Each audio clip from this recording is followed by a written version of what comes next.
Bonjour, aujourd'hui on va faire un point sur la déclaration de variables en JavaScript, notamment sur ce qui est sur les mots-clés let et const, qui n'existaient pas avant le S6, donc l'ECMAScript 6, qui date de 2015 de mémoire. Donc, ce qu'il faut bien comprendre, c'est qu'avant, historiquement, pour déclarer et affecter une valeur à une variable, on utilisait le mot-clé var. Donc on faisait var, le nom de sa variable, et on lui affectait une valeur. Ça pouvait être un chip, ça pouvait être une chaîne de caractères. Et ensuite, en faisant un console.log, on pouvait afficher. Donc hop, je sauvegarde, j'ai bien ici mon 12 qui apparaît. Je pouvais aussi très bien faire ça et ça. Ça,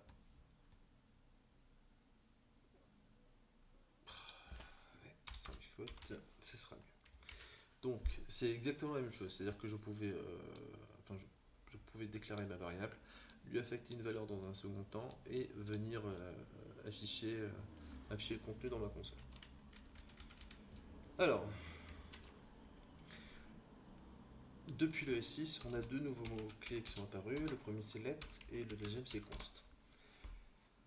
Globalement, si je remplace ici mon var par un let, je vois que si.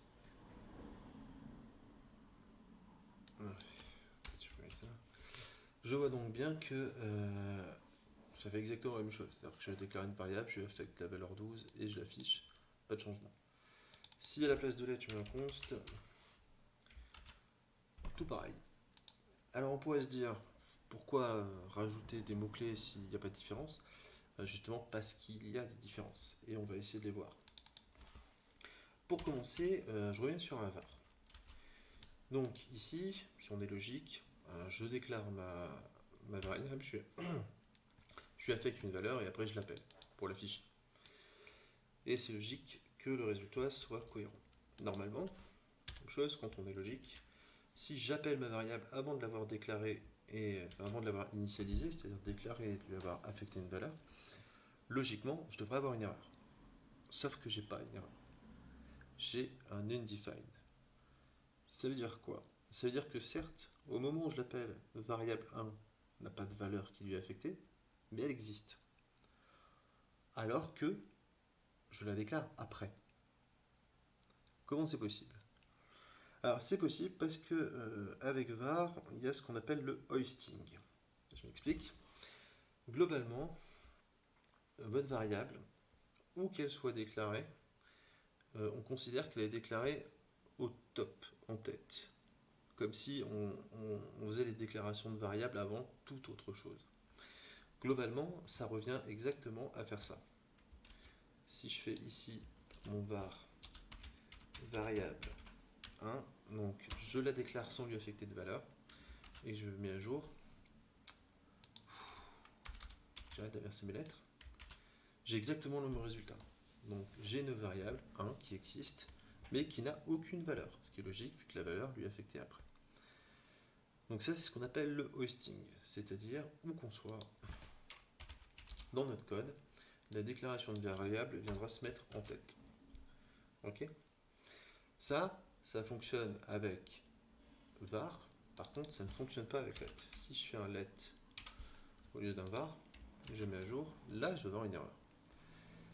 Donc il me dit clairement, et c'est logique, que je ne peux pas accéder à la variable 1 avant qu'elle soit initialisée. Bah oui, c'est extrêmement logique. Alors ça pourrait paraître embêtant, mais il faut penser que c'est une mauvaise habitude. Si on laisse ce genre de code, c'est une très très mauvaise habitude parce que ça nuit à la lisibilité du code. Avoir des appels à des variables avant qu'elles soient déclarées, euh, pour vous, quand vous rédigez votre code, à la limite, ça passe. Mais si quelqu'un d'autre doit le lire, ça va être compliqué de le comprendre. Donc, d'une certaine manière, ça impose un minimum de cohérence dans la structuration de son code. Donc, c'est pas une mauvaise chose. Donc là, je vous l'ai montré avec let, avec const, c'est pareil, hein, c'est exactement le même résultat. Donc il n'y a pas de hoisting avec let et const alors que var oui. Ça veut dire que même si on est moins libre, c'est aussi moins permissif. Et ça, c'est quand même très très important. Alors, sinon, dans l'absolu, si je prends let,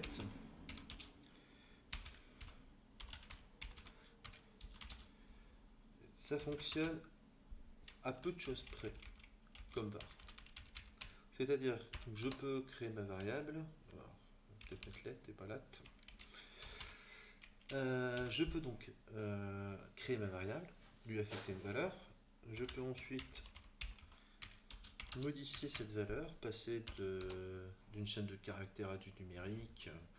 Enfin, ça va pas le perturber. Et je vais essayer encore de bien l'écrire. Voilà. Logiquement ici, si je fais un console.log entre les deux, j'ai bien mes deux valeurs qui s'affichent. Donc test dans un premier temps et 12 dans un second. Je peux aussi très bien, comme je vous l'ai montré tout à l'heure, déclarer uniquement ma variable et venir lui affecter une valeur après. Il est déjà. Hop, c'est exactement tout pareil. Maintenant, imaginons, donc ça fonctionne comme le var, à part le hosting dont j'ai parlé, et à part la portée dont je parlerai après. Imaginons maintenant que je vais, à la place de let, je vais mettre un const. Et là, j'ai une erreur. Pourquoi? Parce que const, en fait, c'est pas une variable, c'est une constante.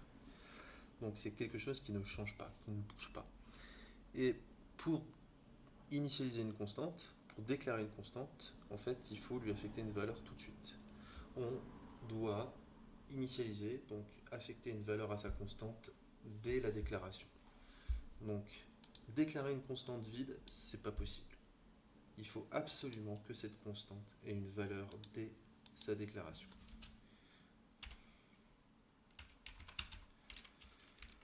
Ok.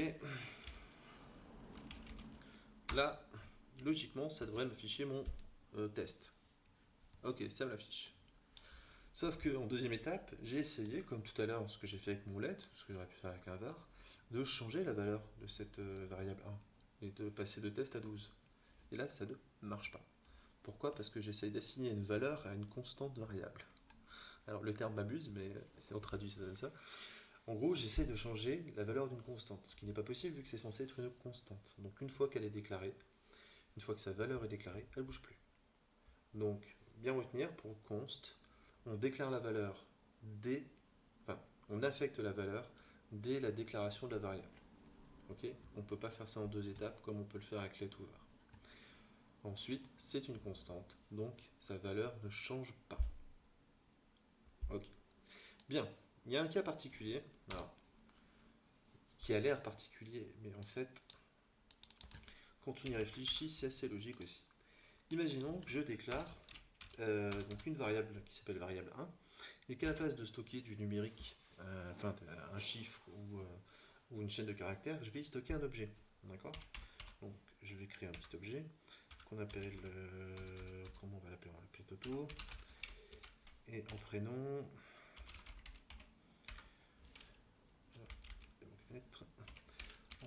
on va dire Titi. Titi. Magnifique. Maintenant, si je fais toujours mon fameux console.log, donc c'est variable 1, ça va normalement afficher mon objet. Et c'est le cas. C'est logique. Maintenant, comme je suis sur un let, tout comme je pourrais le faire avec un var, je peux très bien, à un moment donné, en cours de route, changer mon objet. Et à la place, ici, je vais mettre tutu. Pouf. Je refais un console.log pour qu'on ait bien les deux. Et ça fonctionne. C'est-à-dire que je déclare ma variable, je lui mets un objet dedans, et en cours de chemin, je change ce qui est dans mon objet. C'est super. Alors, si je fais la même chose avec une constante, forcément, ça plante. Jusqu'ici, c'est normal. Mais ça plante pour une raison bien précise. Et ça, c'est important de le comprendre. C'est que ici, quand je fais un variable 1 machin, donc quand j'essaie de réaffecter des choses dedans, je ne fais pas que modifier le contenu de la propriété. Parce qu'en fait, je crée un objet qui a deux propriétés, nom et prénom, et ces propriétés ont une valeur. Là, je ne fais pas que changer la valeur des propriétés, je change l'objet. Parce qu'en faisant ça, en remettant les crochets, je recrée un autre objet. Si j'avais juste voulu changer le nom, alors je repasse en lettres, la valeur du nom, j'aurais pu très bien faire un variable 1.nom égale tutu. Et je serais arrivé exactement au même résultat. Sauf que je n'aurais pas modifié l'objet en lui-même. J'aurais modifié la valeur de l'une de ses propriétés, la propriété de nom. Hop. Donc j'arrive exactement au même résultat. En plus, c'est plus propre. Et ça va marcher avec une constante. Globalement sur les objets, ce qui est invariable, c'est l'objet en lui-même. L'objet en lui-même est invariable. C'est-à-dire qu'à partir du moment où j'ai créé mon objet qui a ses propriétés, je ne peux pas changer mon objet. Comme je vous l'ai dit tout à l'heure, avec le let, quand on faisait un variable 1 égal et qu'on remettait un objet avec nom tutu, on supprimait l'ancien objet, on foutait à la poubelle pour en mettre un nouveau. Ça, avec une constante, c'est pas possible. C'est possible avec une variable. C'est ce qu'on fait avec les variables. À chaque fois qu'on change la valeur d'une variable, on prend ce qu'il y avait avant, on le fout à la poubelle et on met quelque chose à la place. Avec une constante, c'est pas possible. Donc mon objet reste tout le temps le même. Par contre, je peux changer la valeur de ses propriétés. Parce que ce qui est pernicieux, ce qui est permissif, ce qui peut poser des problèmes, c'est que si je repasse sur mon let, je repasse là-dessus, hop, on va reprendre ça. Je ne suis pas obligé de changer que la valeur de mes propriétés. Je peux même changer la propriété en elle-même si je veux. Si j'ai envie de mettre ça à la place, je peux le faire. Sauf que mon objet, c'est plus du tout le même. Il ne ressemble plus du tout à rien. Il n'y a pas de cohérence. Donc déjà, faire ça, c'est-à-dire venir remplacer complètement l'objet, c'est une mauvaise pratique. Donc c'est permis avec un let parce que c'est une vraie variable, c'est-à-dire que c'est vraiment le principe de je fous à la poubelle ce qu'il y avait avant et je mets quelque chose d'autre à la place. Avec une constante, c'est pas possible. Parce que la structure de l'objet en lui-même est invariable. Il doit rester constant. Par contre, les valeurs de ses propriétés, elles, on fait ce qu'on veut. On peut venir les changer. Parce que ça ne modifie pas l'objet, ça ne modifie pas sa structure, ça modifie uniquement la valeur de l'une de ses propriétés. Donc ça, il faut bien comprendre, c'est un cas extrêmement particulier, mais ça peut être très très utile. C'est-à-dire que ça permet en fait de gérer des objets quand même qui sont dans une constante. Même si certaines informations à l'intérieur doivent être changées, en comprenant ce mode de fonctionnement, on peut le faire comme ça. Et ça permet d'avoir un objet qui a toujours la même structure, en tout cas dont on est sûr de la structure à l'intérieur de son code. Bien. Dernière chose à voir sur letConst. Tout à l'heure, je vous ai parlé de portée de variable. Et ça aussi, c'est une des grosses différences avec let et const, c'est que les portées sont plus du tout les mêmes. On est passé d'une portée générale de fonction avec var à une portée de bloc. Je m'explique. Avant, dans l'ancien temps, les portées étaient soit portée générale, donc pour tout ce qui était déclaré en dehors d'une fonction, donc var ma variable égale test, sera accessible n'importe où dans mon code. Donc si je fais une fonction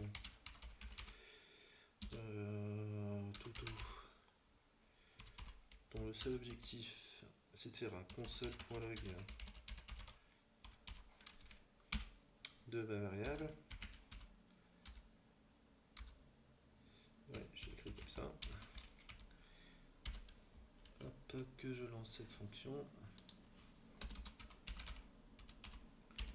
hop, ça va fonctionner. C'est-à-dire que j'ai bien, quand je lance ma fonction Toto, j'ai bien test qui s'affiche dans ma console. Alors, on a souvent tendance à dire que let et const ont uniquement une portée de bloc. Alors, oui, mais c'est un peu plus subtil que ça. C'est-à-dire qu'effectivement, par nature, c'est de la portée de bloc, mais en JavaScript, tout bloc enfant a accès aux variables du bloc parent.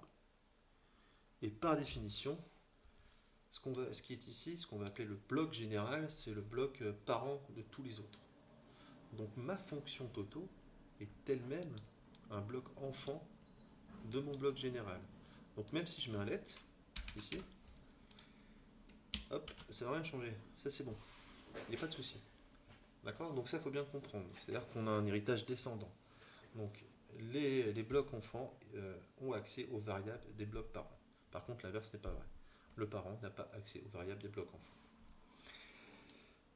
Même chose, avant, imaginons, à l'intérieur de ça, j'avais un autre bloc. Donc on va juste mettre un if égale true, histoire que ce soit toujours vrai.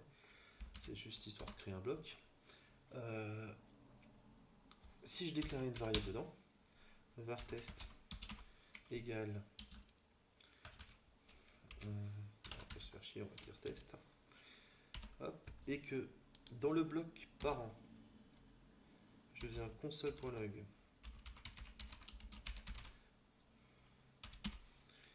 console.log de test, bah ça fonctionne. Et là vous dites oui, mais il nous a dit que les blocs enfants n'avaient pas accès aux blocs, que les blocs parents n'avaient pas accès aux variables déclarées dans les blocs enfants. Oui, sauf qu'avec un var, il n'y a que deux types de blocs, le bloc fonction et le bloc général. Donc tout ce qui est dans la fonction, quand on utilise var, c'est le même bloc. Donc là, ici, c'est pareil que là. On est dans le même bloc, parce qu'on a utilisé var. Si je fais la même chose avec let, là, ça ne fonctionnera plus. Parce que effectivement, là, let, la test, elle s'arrête au crochet là. Voilà, sa portée elle est là. Elle s'arrête là. C'est tout. Donc c'est ça qu'il faut bien comprendre. Il faut garder ça en tête. Donc, par nature, le bloc enfant hérite des variables du bloc parent, il y a accès, il peut jouer avec. Si on utilise var, l'inverse est aussi vrai. D'accord? Donc on est dans le même bloc, en tout cas dans la même fonction. Enfin, l'inverse est vrai, non, en fait. Si je commence à dire n'importe quoi. C'est pas que l'inverse est vrai, c'est que une fonction n'est qu'un seul bloc, même s'il y a d'autres sous-blocs à l'intérieur. Et pas un bloc, c'est tout ce qui est entre crochets. Tandis qu'avec let ou const, on aurait la même chose avec const. Hop, juste pour que vous compreniez. Voilà, on a exactement la même chose. Donc avec const, on est vraiment au niveau du bloc, c'est-à-dire tout ce qui est entre crochets est un bloc. D'ailleurs, je pourrais même carrément virer ça, parce que et juste créer un bloc avec juste des crochets, ça ferait pareil. Hop, si je le remplace par un var, hop, on redevient un bloc. D'accord? En gros, on a une fonction qui est un bloc, quels que soient les blocs qui soient en dehors, c'est comme s'ils n'existaient pas. En gros, pour la portée de ma variable, c'est comme si j'avais ça. Tandis qu'avec le let et le const, les crochets sont vraiment la limite de la portée de cette variable. Ok? Bon. Alors j'espère que vous aurez compris certaines choses, que ça vous aura intéressé, et je vous dis à bientôt.